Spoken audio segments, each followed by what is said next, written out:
മാറാത്തതെല്ലാം മാറുമെന്ന ബി.ജെ.പിക്കാരുടെ tagline തന്നെ അന്വർത്ഥമാക്കിയിരിക്കുകയാണ് തിരുവനന്തപുരം കോർപ്പറേഷനിൽ V രാജേഷും സംഘവും. ആറ്റുകാൽ അമ്മയുടെ പേരിൽ വരെ സത്യപ്രതിജ്ഞ ചെയ്ത ബി.ജെ.പിയുടെ കൗൺസിലർമാർ ഉള്ള കോർപ്പറേഷനാണ് നമ്മുടെ തിരുവനന്തപുരം കോർപ്പറേഷൻ. എന്നിട്ടും ആറ്റുകാൽ അമ്മയുടെ തിരുസന്നിധിയിൽ പൊങ്കാലയിടാൻ വരുന്ന ഭക്തജനങ്ങളെ ദുരിതത്തിലാക്കിയിരിക്കുകയാണ് ബി.ജെ.പി ഭരിക്കുന്ന കോർപ്പറേഷൻ ഇപ്പോൾ ചെയ്തിരിക്കുന്നത്. ബ്ലൂ പ്രിന്റ് ഒക്കെ തയ്യാറാക്കി തിരുവനന്തപുരത്തെ ഇൻഡോർ മാതൃകയിലാക്കുമെന്ന് പറഞ്ഞ നിങ്ങൾ തിരുവനന്തപുരത്തുകാരുടെ ഏറ്റവും വലിയ ഉത്സവമായ ആറ്റുകാൽ പൊങ്കാല പോലും നേരെ ചൊവ്വേ നടത്താൻ കഴിഞ്ഞില്ലെങ്കിൽ എന്ത് പരാജയമാണ് നിങ്ങളെന്ന് സ്വയം വിലയിരുത്തേണ്ടിയിരിക്കുന്നു. ഏറ്റവും പ്രായം കുറഞ്ഞ മേയറാണ് കഴിഞ്ഞ വർഷങ്ങളിൽ നമ്മുടെ തിരുവനന്തപുരം കോർപ്പറേഷൻ ഭരിച്ചത്. അവർ എന്ത് കൃത്യമായിട്ടാണ് ആറ്റുകാൽ പൊങ്കാല നടത്തിയത്. ജനങ്ങൾ പൊങ്കാല ഇടാനായി കൂട്ടിയ അടുപ്പുകൾക്ക് വേണ്ടി ഉപയോഗിച്ച ചുടുകട്ടകൾ അവിടെ തന്നെ വെച്ചിട്ട് പോകണമെന്ന് മുൻ മേയറായ ആര്യ രാജേന്ദ്രൻ പറഞ്ഞപ്പോ ആ കട്ടകൾ അവിടെ പൊട്ടിച്ച് കളഞ്ഞിട്ട് പോകണമെന്ന് ആഹ്വാനം ചെയ്തവരാണ് ബി.ജെ.പിക്കാർ.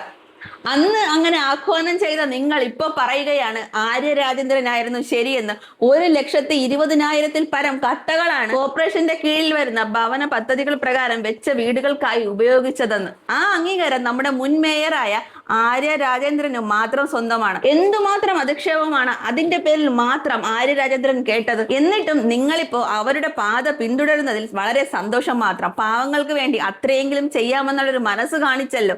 ഇത്രയും വർഷങ്ങളായി തിരുവനന്തപുരം കോർപ്പറേഷൻ വളരെ പ്രൗഢിയോടെ തന്നെ നടത്തിക്കൊണ്ടു പോന്നിരുന്നതാണ് നമ്മുടെ ആറ്റുകാൽ പൊങ്കാല. ആറ്റുകാൽ അമ്മയുടെ പേരിൽ സത്യപ്രതിജ്ഞ ചെയ്തവരുടെ കാപട്യമാണ് ഇവിടെ തുറന്നു കാണിക്കപ്പെട്ടിരിക്കുന്നത്.